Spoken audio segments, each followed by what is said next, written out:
Welcome, everyone, to this episode of Enlightened Masculinity. We're talking about enlightened masculinity today, as we do every weekend, every Saturday and Sunday. What is enlightened masculinity? We're going to give some stories. We're going to put it into context for you, because that's really just how you learn this kind of stuff. Is in context. Out of context, almost everything is going to be absurd. Within context, well, what we talk about is the opposite. What's the opposite of absurd, Angie? It makes sense. It's sensical. It's sensible. Yes. Absurd or sensible. Okay. Logical. Logical. We're talking about logical, sensible, enlightened masculinity today. I'm your host, one of your hosts, Yogi Chris, PhD. And I've been on the road for a couple years now after my PhD teaching yoga. And really, yoga doesn't put that's out of context, because you got an idea in your head of what that is. We got some people online that are in my private training group. They know what yoga is, because it's not the posture. Let's just say that. It's not that's a little element of it. That's a tiny little element. So, out of context, books, lots of podcasts, and, I'm very excited to be here and continue talking about is in refining the syntax and refining the concepts and how we can deliver this information to you, the listener, to really transform your experience and level up. We need you all to level up. We as a collective need you to level up, because even 1, 2, 3, or 4 wolves could get trampled by a herd of sheep. It is possible to be trampled by sheep. So you still want some numbers, even if you're wolves out on the hunt. And I'm joined by a fellow wolf, Akash Inti from Montclair, New Jersey. He's a biomedical research analyst, researching the biggest biotech research analyst, and the biggest drug companies in the world. And he's the one that goes in and says, you're good, you're not, and we're going to invest in you. You're not going to get our money. This, that, and the other thing. It's basically big time Wall Street drug dealer, but not really Wall Street. Akash Katakam, he's also a registered yoga teacher and has his own tribe of people that he's been teaching yoga to, and very well versed on masculinity. And so I'll hand it over to him and see where we check in, because it's been 5 or 6 days since we've talked. So I'd love to hear about it. Yeah, brother. Thank you so much. First off, I want to say, super grateful for this opportunity to communicate with you and everyone else. I found this to be an incredible medium for that in and of itself. As definitely a lot of growth in the past couple of days, most notably around, I guess, my schedule. Choosing, or I found for myself that first thing in the morning, if I want to have a successful and productive day, I need to get out of the house as soon as possible. So it's simply just a walk around the block. Like, even that, because I've historically had trouble waking up. It's been something like, I just love my dreams so much, and I have so much amazing things going on in my dreams that waking up has been a bit of a difficulty. So I found for myself over the past week or so that just getting up in the morning, getting outside as soon as possible, taking a walk around the block helps me clear my mind in that sense and continue forward. That has carried into the rest of my day, and I've had some very productive past couple of days as a result of this just practice. So I look forward to continuing it and keeping it up. Other things are really working on totally self. Of like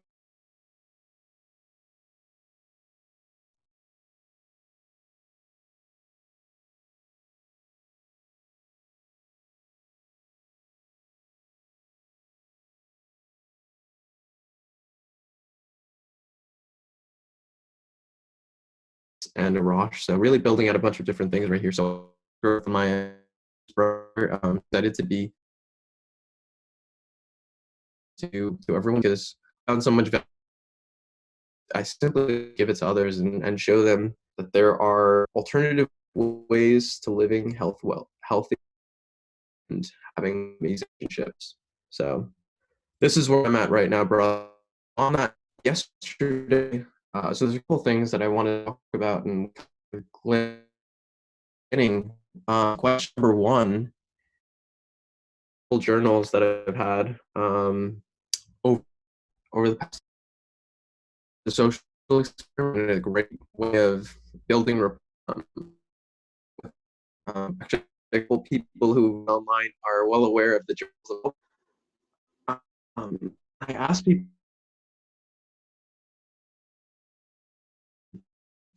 I wanted to delve topics to what makes what your ideas are, and we could either delve into a couple ideas that others have had. I thoughts on it, but I wanted to start here today. Something called me. I'll tell you on Zoom, it's incredibly fragmented. So I'm listening to your Instagram, but I know people on Zoom probably didn't hear anything that you just said. So are you clearly hearing me through your Zoom? So you're muted on Zoom, brother. Muted because I'm not muted. Yeah.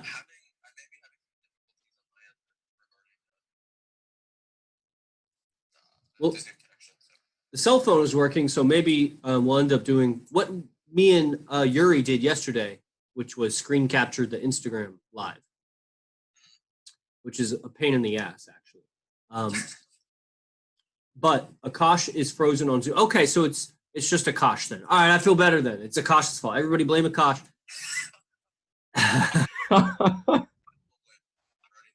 Full blame. No, it's coming through now. So. I don't know, maybe try it without video. Maybe. No, it's still. Yeah. So anyway, I'll keep it live on Instagram too, and then.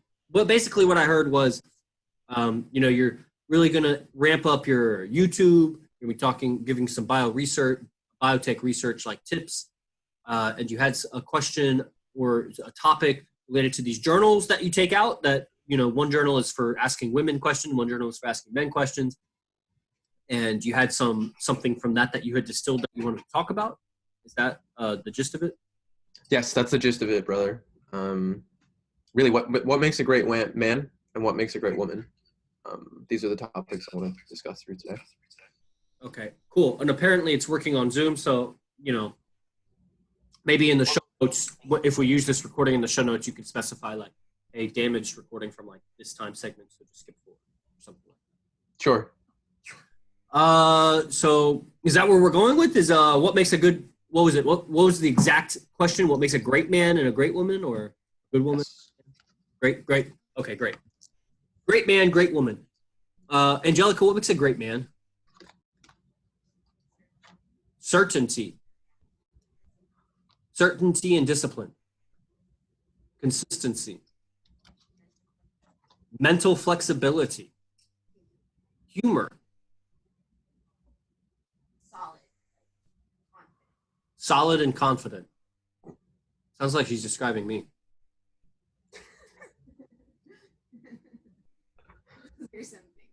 Some things. Oh, shit. That was a neg. No. She just negged me.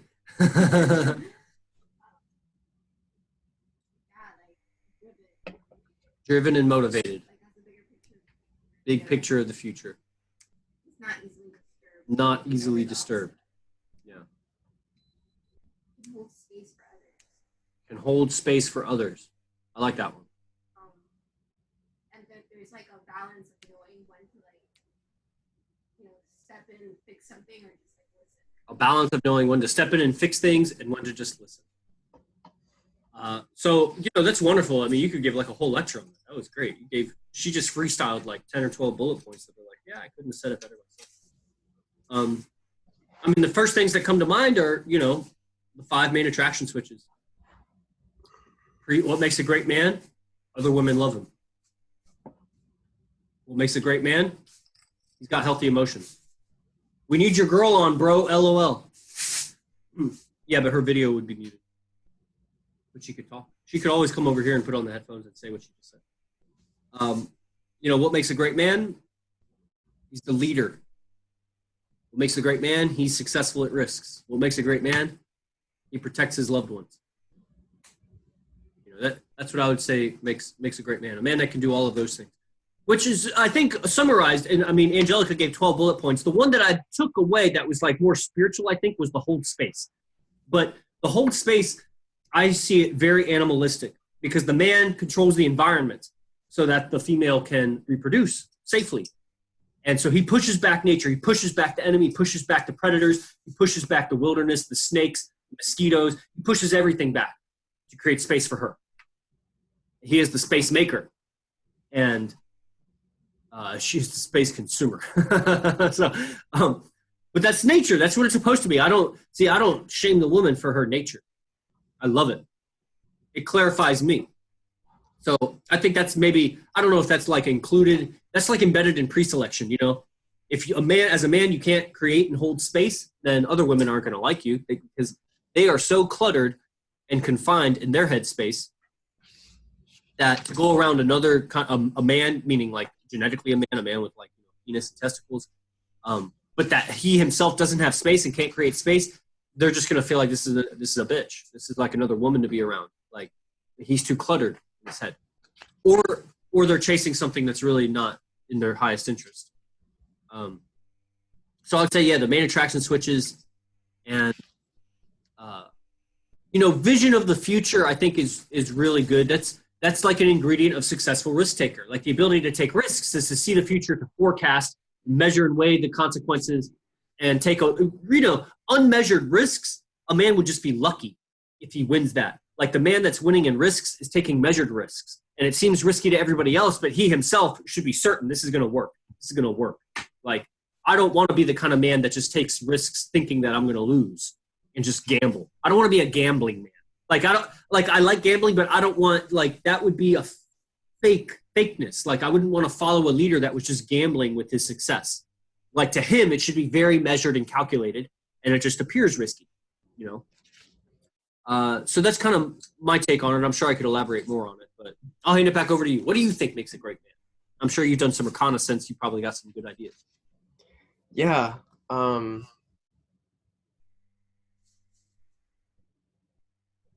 At this point, I'd say I'm not sure I have an answer for that myself. I think this is something I'm really exploring for myself at the time. I would agree with everything you said to date. I'm looking for the simplest and the essence of it, how to distill this in the fewest amount of words to make it a simple sentence. I found that those are some of the most powerful, resonant things for myself. And this is a question I think every man needs to answer for themselves. And have that short little sentence, or maybe 2 sentences of what makes a great man. And this answer for them is their way of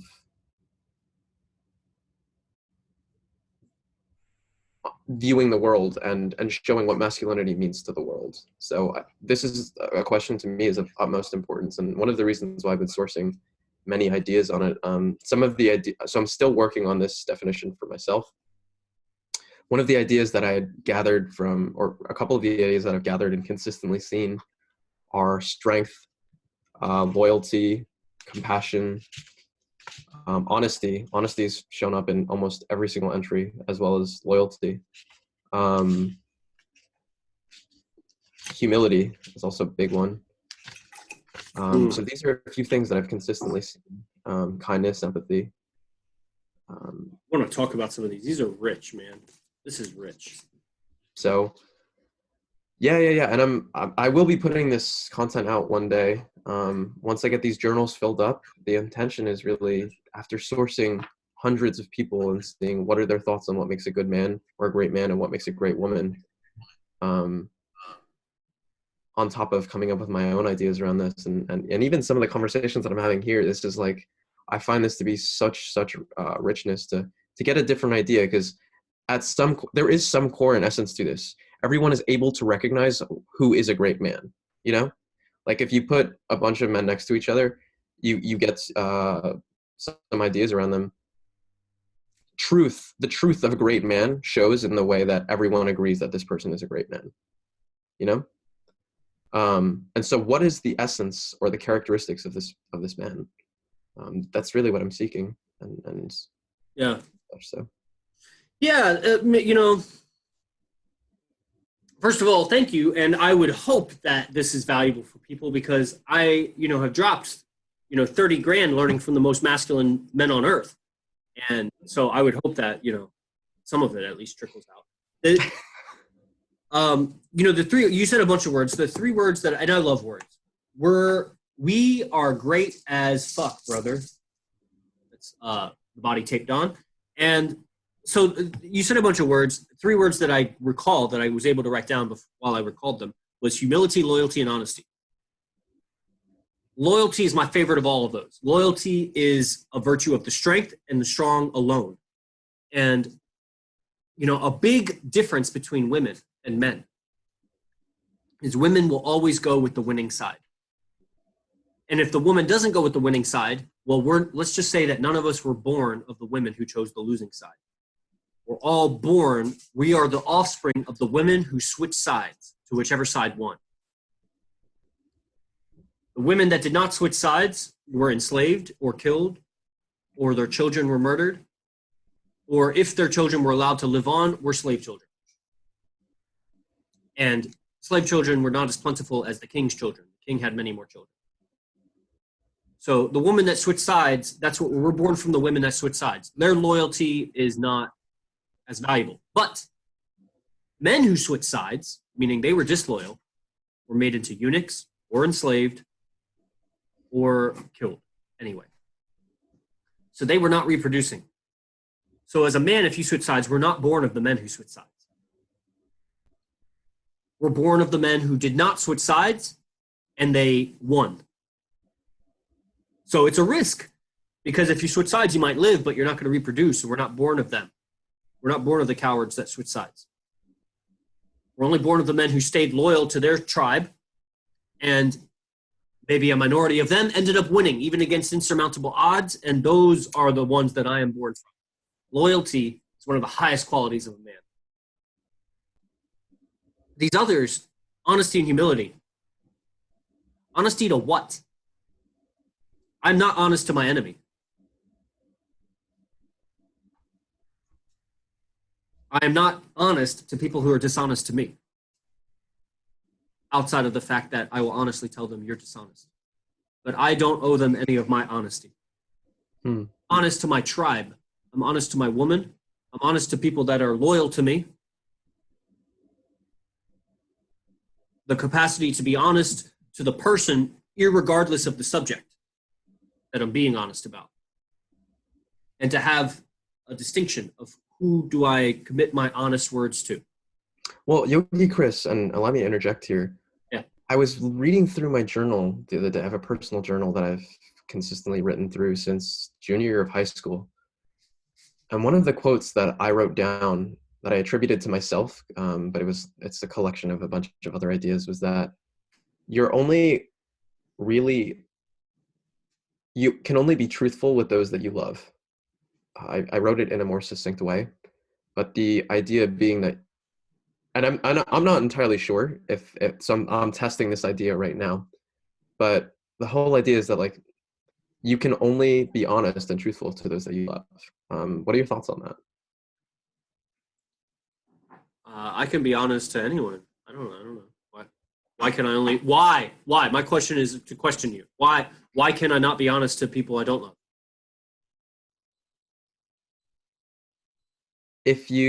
So what's the opposite of love? Hate, I guess? Or no, the opposite of love is indifference, I'd say. Just the absence of love. Just the absence of love. Indifference. You won't be truthful with someone that you're, I don't know. Perhaps it isn't. I could see it being true. It's just this. I think love is definitely beyond romantic love, beyond like kinship love. Right. It's a very spiritual love where it's like on the deeper understandings of everything. Like you all that I interact with, everybody online, whether I only know you because of your name, Mercer Ra. Like I've seen a video of him, but I've never met him. So I basically know him as this handle and this image, and that's Mercer Ra to me. That's in my mind. That's what that is. Mm-hmm. I love Mercer Ra. He's in my mind, and I love my own mind. There's nothing in my mind that I don't love because it's mine. And even the things I don't like about my mind, I still love them. Like you can love family members and not like them. And so, anything that's in my mind, and if I love it, then that means you are in my mind. I'm only in all of you. You're going in through my senses. I hear you. I see you. I taste you, touch you. Senses, and you're in my mind. And so I love my mind. And so I can be honest with the representation of you in my mind. I love that. But, so if I'm not liking my mind, or if I'm not loving my mind, if there's parts of my mind I don't love, then it's going to be hard to be truthful with that. So I think what you're saying has a really deep truth. I was going at it like superficially. On a superficial level, I can be honest with any individual, regardless of if I don't like them or I do like them. I don't see, unless I'm convinced otherwise. I guess I could be convinced otherwise. But on a like more metaphysical level, everybody that I interact with is really just a picture in my head. And I'm really just interacting with pictures in my head that represent these outside beings. And if I have anything but love for the pictures in my head, there's going to be an element of aversion or an element of concealment. And I'll end up hiding a part of me from another part of me. And so the dishonesty is only really being dishonest with a part of myself. So that's, I don't know, that might be really heady for people. I don't know if that makes sense. I don't know, Angelica, did that make sense? Not really. One of the things that I was like, oh wow, I wonder if that's why people like struggle with dishonesty. Because there's parts in their mind that I think so. I think people struggle with dishonesty because people are not handling their own minds. So they have parts of their mind that they are not able to look at because it gives them fear or aversion or shame or guilt. And then that's where honesty ends. And the extent of their honesty is, I don't like that. And then, but anything from that, it's not there. So Yogi Chris, I want to get back to the concept of humility as well. I completely agree with everything that you said there. And I was really seeking. I was, like I said, I was going back to this stuff. Appreciate or able to dissect this would be Yogi Chris, like first person, little schoolboy running too hard, talking to my buddy, and want to show him all this cool little thing I came up with. So, getting back to the concept of humility, what are your thoughts on that? And got thoughts on that as well?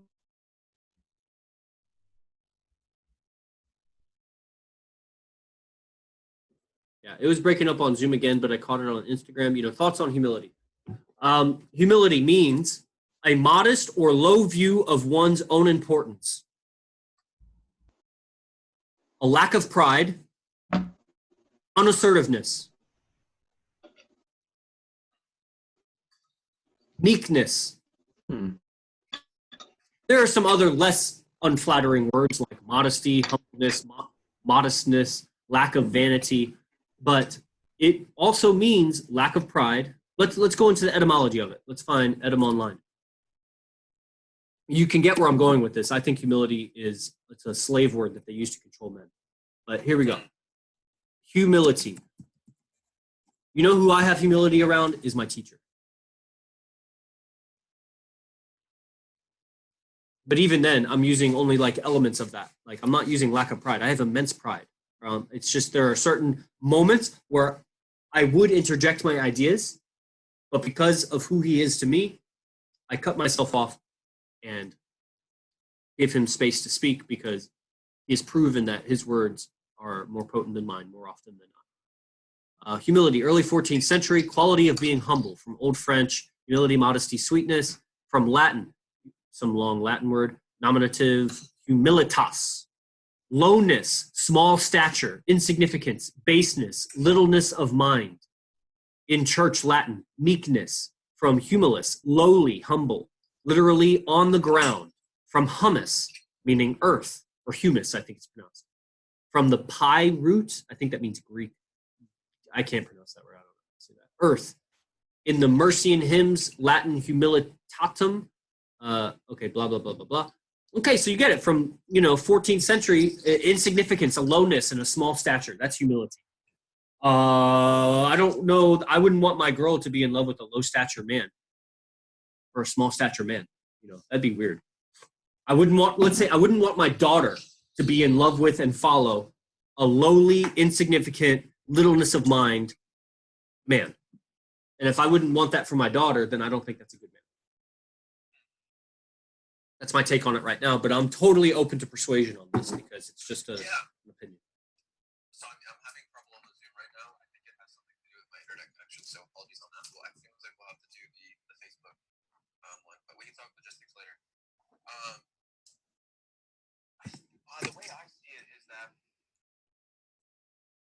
as I've talked about before,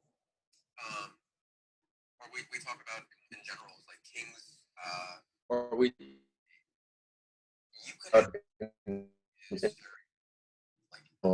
like kings and royalty. This particular domain, you could have the king who is king. You know you're a king. You know you're powerful. You know you have this particular domain, and it's yours. Everyone respects you for being the king just because you have that hat, that power and title and such. But in token, it's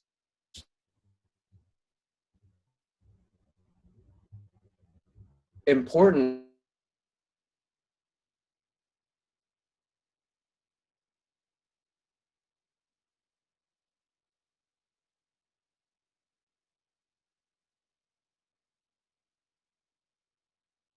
Yeah. King Solomon, known for being a very wise king, but approaching, from my understanding, with a sense of like humbleness, knowing that, yeah, I'm the king and I'm the one who makes all the decisions, but at the same time, in the grand scheme of things, I'm really not that important. From my understanding, even all the big spiritual leaders and such, yes, they're aware of who they are and the impacts that they have on the world. And I'm simply making a counterpoint to you because I'm seeking truth.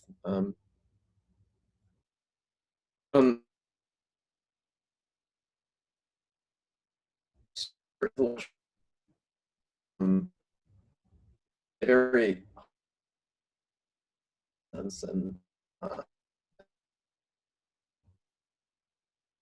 counterpoints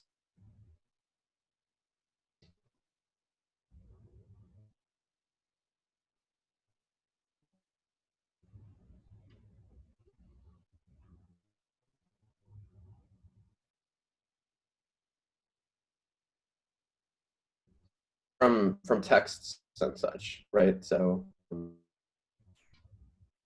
yeah, accounts of others, the accounts of others.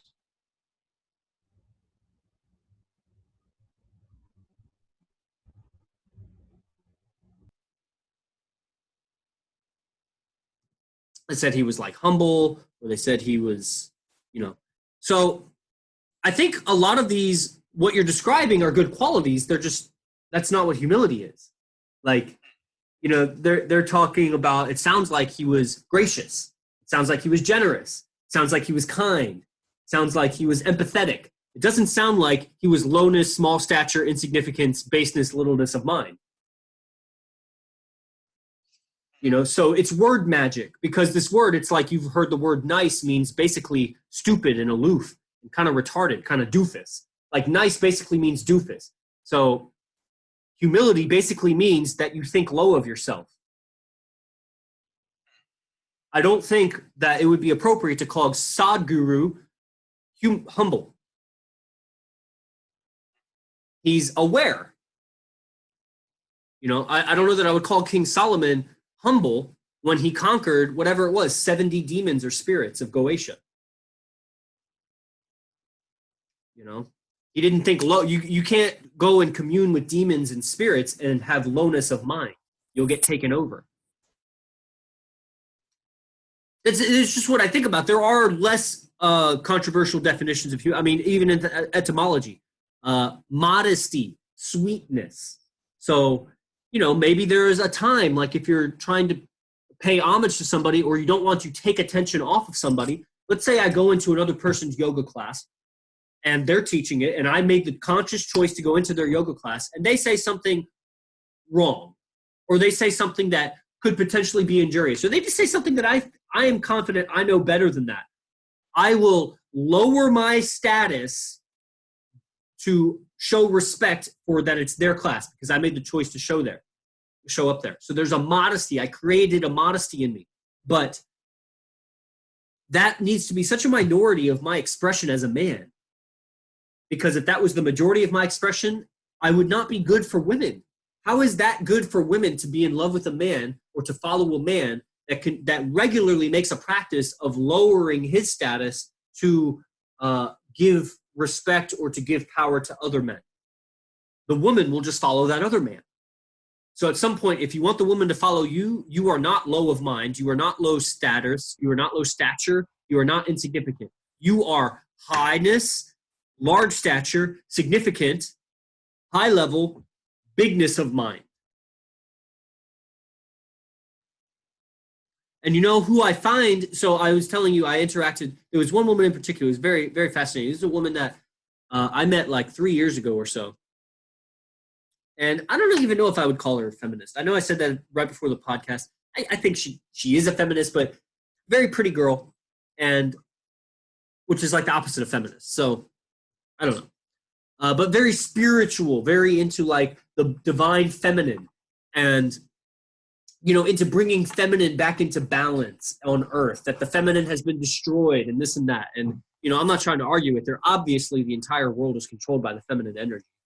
But that's just, I wasn't there to try to prove it to her. So, what she was describing was a lot of this humility in the man. She liked this in the man.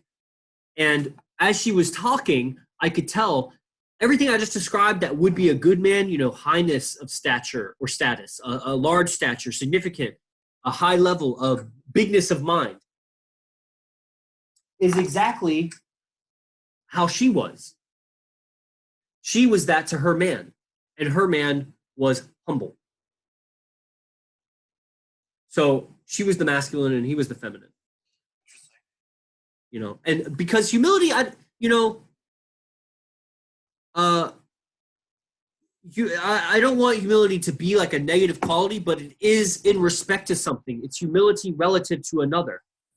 Because without another person there would be no measure of like what is humble, what is arrogant, what is cocky. Like these characteristics would fall apart. Yeah. So when we talk about lowness or a small stature, it's relative to a highness or larger stature. The woman is lower stature than her man. Not all women are lower than all men. A woman is lower than the man that she chooses. Otherwise, she's higher than the man that she chooses. And if she's higher than the man that she chooses, then she's leading him. And if she's leading him, they're both going to destroy themselves. Because as exemplified time after time after time after time, look at your own mothers, look at your girlfriends, look at your daughters, look at every woman you know. She changes her opinion every time her emotion changes. How can you follow a woman that her opinion changes every time her emotion changes? And big emotions, little tiny emotional fluctuations, maybe she'd be able to hold on to her opinion. But anything that's not like book fact, if she has an opinion about life, she is so easily persuaded by just changing her mood. That is not a leader quality. The environment is evoking in her different emotions that changes her leadership. She will lead you in circles and figure eights, not in a line. Or it's going to be a really zigzag line that's going to take a lot longer to get there than if you had just been a man about it. So that's why the woman dates up and the man dates down. It's the way it's supposed to be. Like I said, I don't shame women for this. Like, I want my woman to admire me. And so without going too far astride, that's kind of how I think about some of these things. And I'm terribly, terribly sexist. I sent it to somebody yesterday. Oh, it was a guy a few days ago. He was a guy that like 4 or 5 years ago when I first got into social dynamics. It's so interesting because I was a mess. I had a unibrow. I had tumbleweeds on my head and a ponytail. I had a much longer beard that I had just cut, but it looked all raggedy. I had a whole bunch of hand-me-down clothes. I was a mess, Akash. I was a mess. And this guy took me into his tribe because I was really, really good at guitar, and so was he. And I, for some various indirect reasons, was taking a 1 credit hour class as a PhD student, a guitar class. I somehow took a guitar class. And so I met this guy, and we connected on guitar. So, yeah, that's right, Body Tape Don. I had a Unibreezy, man, and I'm Italian, man. I had a Unibreezy. And so, we connected on a guitar, and, I also enjoyed the psychedelics. Go ahead. Yeah. On this note, I think and maybe humble isn't the right word. I think what you're doing right now, showing that like these show different person, show like there's a lot of people who admire you and the position that I'm thinking on myself. Like, I look at you, I'm like, damn, like this he's doing it. You know? And so I think it's maybe, and the right word, maybe gracious, like you mentioned, is the more appropriate word, but being able to recognize in the grand scheme of things, I think what you're doing, telling the story right here before I interject. One of the things that, you were talking about a succinct phrase. Just in my experience of writing poetry, it's very hard to just like from thin air put out a succinct phrase that describes something. What you got to do is basically write like 10 pages about it and then keep editing it down, and then you get the succinct phrase. So the more we talk about it, we'll get succinct about it. But one of the qualities that makes a great man is a man that strives to become a god. A man that becomes a god.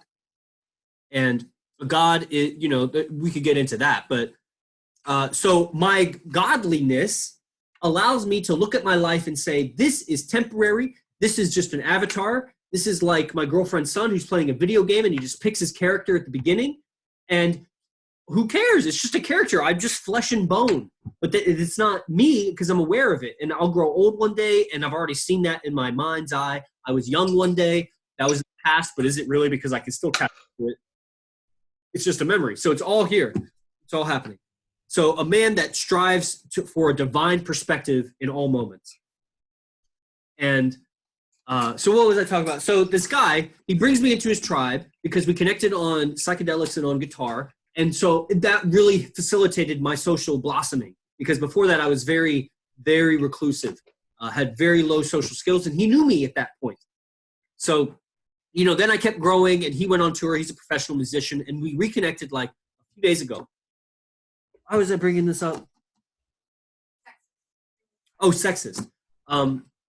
So he lets it be known he was married, and it was kind of a miserable. Well, I don't know about miserable marriage, but I mean, by my measure, it was miserable. But I think he was pretty. But they ended up they're separated now. They're going to get divorced, and he lets it be known to me that he's bisexual now. And like a lot of artists tend to. A lot of them do. I don't know the majority, but a lot of them do. And for a second, it almost kind of shocked me. But I mean, I already knew. Like, this is a guy, we went to his birthday party, and the way he hugged me, and I was like, yeah. So I was like, man, I think he's coming out. But the thing is I think he's just like kind of, I don't want to say too much, but I think given the complete choice, would totally be into only women. But he doesn't have like total choices, skill set. So he's settling, or, there's a lot of experiences he gets to have, but I mean, I don't know about being with guys. But long story short, as soon as he said that, and I was with one of my silent flute students who's actually in the city where I am now. So he was out with us. And so he said that. It kind of shocked me for a second, but I was like, what did I say? And then I said, well, how do you feel about the fact that I am flagrantly and belligerently sexist? I said something like that. I was basically pointing out, like, how do you feel how sexist I am? Like, just, I'm so, like, polarizingly sexist. And he was like, hey, man, to each their own kind of thing. So somehow I was bringing that around. What was I talking about? Like, blossoming? What you're doing right now, like showing, that's what Akash, what you're doing right now, showing that you're unimportant, somehow turn into Yeah, before that. I mean, I didn't turn into being extremely sexist. I was. It just, I got the language to defend why. Because, I don't think men and women are the same. Like, sexist just means a prejudgment about the difference between men and women. Meaning, I came into life knowing that men and women are different. I never sucked at my dad's titty. I want to do a quick shout out for Les Q, my buddy. He actually votes on the Grammys committees, actually. Right. So incredible recording artist. He's got quite a few different artists on speed dial, like big name artists. So just want to say a quick shout out to Les Q. But no, I agree with you on this. I mean, the reason why I've even done these journals and why am I searching to be like, what does a great man mean? It's one of the reasons why I joined Freemasonry. The tagline there is making good men better. And the whole idea is like, I seek to understand and get as much of a richness of experience from others to see what does this mean, with the intention of exemplifying that in my life. And sourcing, what do men think about this? What do women think about this? I mean, we can go into a whole different discussion on what makes a great woman in and of itself, right? It's that's a whole separate discussion. And seeing these two journals and what's the differences between the two, but what's the same between the two? As we've talked about, I think in one of the prior podcasts, men and women are the most similar to each other than any other, like, being in men and women are more similar to each other than they are different. We're more different. There are still slight nuances to the difference, and so it manifests physically, but it's also, there's masculine and feminine energies, but they complement each other. They're meant to be together. So it's interesting even seeing, like, what are the differences between that. And as we talk about in this podcast in general, like, when we talk about masculinity, we're implicitly talking about femininity too. So I always find this fascinating in that sense as well. Definitely. As we describe masculinity, it's a polar opposite. We're describing the antithesis of femininity. And I was thinking about this the other day of what makes a great woman. I made a post about it because I received a picture of my great-great-grandmother, Judith, who is the mother of basically, you follow my father, my father's father, my father's father's father, his mother. So the mother of the men in my line. Great-great-grandmother, Judith, hard woman. And I made a post, and I'm going to redo the post, actually. I'm going to make it into a meme. The measure of a great woman is how great her great-great-grandson is. A great woman. The measure of a great woman is, in my mind, two things: how great her children are and how great her man is. And that's the measure of a great woman. Because anything else is an independent woman. And that's great. That's great for any woman that wants to be independent. But I challenge any independent woman to go against me in competition. Because at some point, you're going to rely on your femininity for me to back down. And if I don't back down, you're going to lose. And I might lose socially, but if it's acknowledged that, hey, everybody, she acknowledges the dangers and the risk in any competition. I mean, we don't have to go physical. It could be anything. Anything that we're both on starting at an even place. I mean, if she has 20 years of tennis experience, give me some time to learn tennis. But then give me some time to learn tennis, I'll beat her. And if I don't, then she's a genetic mutant. I mean, that's one, but I mean, I don't know tennis. So anything intellectual, anything emotional, give me anything. You don't want to compete with me because I am a very bad loser. And my arm will be hanging off, my eyeball will be coming out. I'll lose all my teeth. I'll lose all of my friends and family to win. And she won't. And so I'll die trying to win. And that would not be smart for her. What she's really, really good at doing is being second place. Women are much, much better than me anyway. They're much better than me at being second. My girl likes being second place to me because she's first place over every other woman. And that feels good to her. And yeah, so, what makes a great woman, how quickly she follows her man's purpose. How quickly, when she chooses a man, she drops her purpose and goes with his purpose. I think that is so admirable. That is like one of the most admirable things. You know what I love is when I walk around and I see men and women together and I see that 1 in 10 guy that seems to be leading his woman, and I admire both him and the woman. I'm like, that woman made a smart choice. Like, I admire the shit out of that. I don't even look at the woman. Like, I just give the guy a little nod and go on walking because it's like, we need more of that. That needs to be reinforced in society. Not society, the masculine is raping the feminine and femininity is like going extinct. And it's like, are you kidding me? Are you kidding me? Go on the street corner and hold a sign that says femininity is extinct. We need to eliminate toxic masculinity. And you'll get a whole bunch of people that will applaud. And nobody's going to go up and argue with her. But put a guy on a street corner that holds a sign that says toxic femininity needs to go. We need to bring back masculinity. And you're going to see a whole bunch of fight brought to that guy.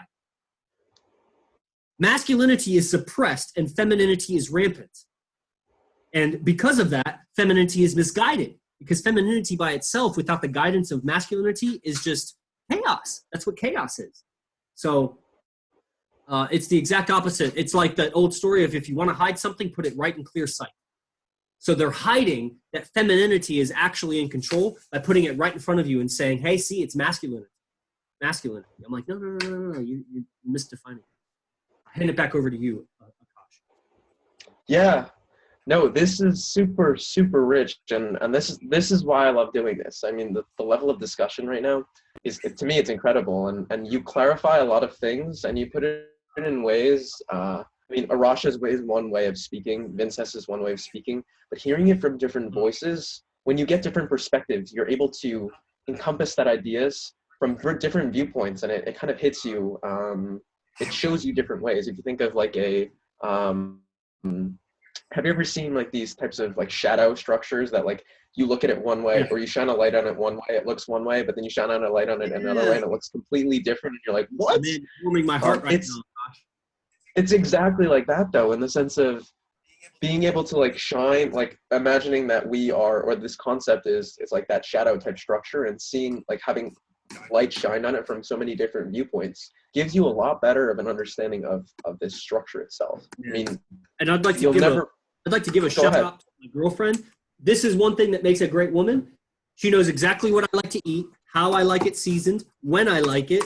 She knows exactly how to serve it to me in a way that pleases me. And here's the counterpoint. I know exactly how she likes to be talked to. I know exactly which words she likes. I know what tonalities she likes. I know which emotions she likes to be talked about. I know where she likes to be touched, but not necessarily sexually, just where she likes to be caressed and cuddled with. And I cater myself. I don't need it to be my way because I want her love. So I will cater my mind to facilitate her experience. And she caters her body to facilitate my experience. That's a great male woman. So Yogi Chris, I think ending it on that would be phenomenal. I think we look through a couple questions and take a couple questions at this point, and take it from there. How does that sound? Awesome. All right, let's see. Is there anything on Facebook? I know the Zoom was not super tight. The Zoom was not comprehending. Body taped on. What makes a great man? Peace of mind, love to share, and a hard cock. I don't think a hard cock makes a great man, because even dogs get hard cocks. I think humility is when we realize our arrogance was due to lack of knowledge of self. What else? Yeah, and Andrea said, awesome how you describe this. So incredible. Do you see any questions on Facebook or? No question on Facebook. That's dependent on the Zoom, so I'm sure that was probably frustrating for people. So we'll try to. Yeah, I can imagine. I'll be messaging Zoom after this about some complications. Awesome. So yeah, Yogi Chris, I think we start to get into closing statements then, and take it from there. Yeah, guys, you know, if this is something you want more information on, you know how to reach us. If you're catching the recording of this, you know how to reach us. It's all in the description. Akash has been giving some great content in our private group on Facebook, some meditation, some breathing. I love that. Box breathing, I love that. I do it a little differently than you, so it's nice to see how you do it. And, you know, so join the group, because part of us, if you like how we talk about these things, it's not simply being exposed to the ideas, it's having actual physical, you could call it practices. Oh, shit, man. What the hell? All right. Man. No, it said 2 minutes left, and then it ended. Wow. All right, so that's frustrating. This is a super interesting podcast. I guess I could have tied it up faster, couldn't I have? So, well, I'll add this to the other bit. I don't know why it ended. It said I had 2 minutes left, so I was watching the countdown, and then all of a sudden it ended. So that's kind of lame. But so forgive if the podcast is a bit choppy around this point where it transitioned. But I'll let Akash join back. Sorry about that, Akash. I don't know what happened. It said that there were 2 minutes left, and then it just cut out. And I was like counting. I was watching. It was like 157, 156, and then it just ended. So. No worries, brother. No worries at all. Okay, so. I'll take care of the editing on this. So okay. No, wow, super cool. Yeah, you just you know how to do the screen capture on the iPhone? Yeah, you showed me. Nice. The other day, so. Wow, I really appreciate it. I had to do that with my podcast with him yesterday because I forgot to click record on Zoom. So I just anyway, and then I converted it to audio. You know, if you just on VLC player, you can convert the video to audio. It's super simple. Or I'm sure there's online platform. So basically, yeah, join the private Facebook group. because Akash is giving some great content, and it's going to help you sort out your mind. It creates space in your mind so that you can assimilate some of these ideas. This is the process. I'm sure this has been the process for him. For me, I assimilated these ideas and chose which ones were going to suit me, and I chose which ones that did not suit me by yoga practices, breathing practices, meditation practices. This helped me create a little bit of space between my thoughts so I could clearly see what is serving me, what is not. You know, that trend phrase, eliminate what serves you or what doesn't serve you. Like, you need a perspective on what the ideas are before you make a conscious decision, does this serve me or not? And we're giving you these tools in our Enlightened Masculinity private Facebook group. Of course, you can do training with me at the Silent Flute at ninthlimb.com and message Akash. I mean, he's got some great ideas. He can definitely coach you through a lot of obstacles of life. And so I'll hand it back over to you. A lot of that information, or all of it, is in the description below this recording.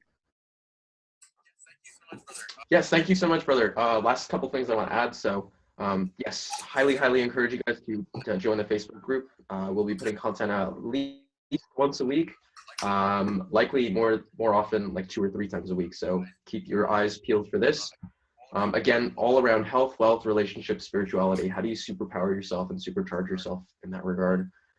Also been putting out a lot of YouTube content recently, and planning to put out more content, particularly, as I mentioned earlier, on yoga, understanding kind of biotech 101, some pickup and seduction and social dynamics routines, along with the podcast itself. So highly encourage you guys to, if you're interested in any of this content, to reach out to me in that regard. Yogi Chris, thank you so much for pulling all of this together. I always have an absolute blast with you, just hearing your mind go and seeing the light and the brightness within you. I truly see and honor the light within you and everyone else on this podcast, everyone for showing up today. So You're welcome. Thank you, brother, and namaste.